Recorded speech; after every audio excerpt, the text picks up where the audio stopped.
नमस्कार. मी डॉक्टर सौरभ पटवर्धन, नंदादीप नेत्रालय येथे मी नेत्रतज्ञ म्हणून काम करतो. आजकाल बरेच रुग्ण आमच्याकडे येतात ज्यांना वेगवेगळ्या प्रकारचे डोळ्याचे त्रास होत असतात. खास करून थकवा येणे, डोळे खाजवतात, डोळे लाल होतात, डोळे जळजळतात, म्हणजे ड्राय आईची लक्षणं. बराच काळ वाचन केल्यावर डोळे थकल्यासारखे वाटतात, डोकं दुखतं किंवा काहीतरी अनइझीनेस असतो. आणि बऱ्याचदा मी त्यांना ज्यावेळी हा प्रश्न विचारतो की तुमची झोप व्यवस्थित होते का, तर बऱ्याच लोकांची झोप आजकाल व्यवस्थित होत नाही. याला बरीच कारणं असतील, जसं स्क्रीन अतिरिक्त वापर. जसं काही लोक बऱ्याचदा रात्रीसुद्धा आपल्या मोबाईलवर किंवा लॅपटॉपवर काम करत असतात किंवा एंटरटेनमेंट मूवीज बघत असणे किंवा सिरियल्स बघत असतात आणि त्याच्यामुळे झोप बऱ्याचदा त्यांची लांबते आणि त्यामुळे व्यवस्थित झोप होत नाही, ज्याला आपण डीप स्लीप म्हणतो, चांगली, ज्याच्यामुळे आपली डोळ्याची किंवा शरीराची रिकव्हरी होत असते. अशी जी झोप आहे ती होत नाही त्यांना.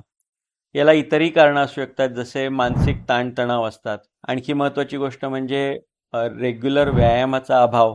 बरेच लोक व्यायाम बिलकुल करतच नाहीत आणि अशामुळे त्यांच्या झोपेवर परिणाम होत असतो.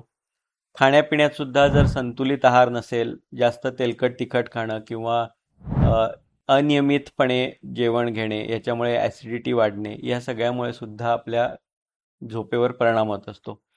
आणि ज्यावेळी आपली झोप व्यवस्थित होत नाही त्यावेळी आपलं शरीर तसेच डोळे हे रिकवर करू शकत नाहीत आणि त्यामुळे मागच्या दिवसाचा थकवा हा पुढच्या दिवशी कंटिन्यू होतो आणि असं बराच काळ राहिलं तर त्याचे बाकी दुष्परिणाम चालू होतात. जसे मी सांगितले, डोळे थकणे, डोळे कोरडे होणे, डोळ्यात क्षीण किंवा थकवा जाणवणे, डोळ्याचा नंबरसुद्धा याच्यामुळे चेंज होऊ शकतो.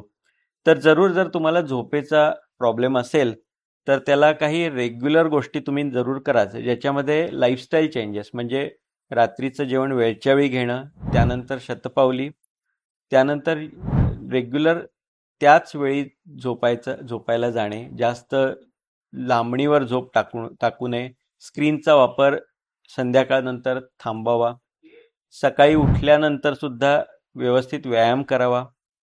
व्यायामाला ॲटलिस्ट 45 मिनटं तरी डेली देणं महत्त्वाचं आहे. आहार संतुलित ठेवा तुमचा.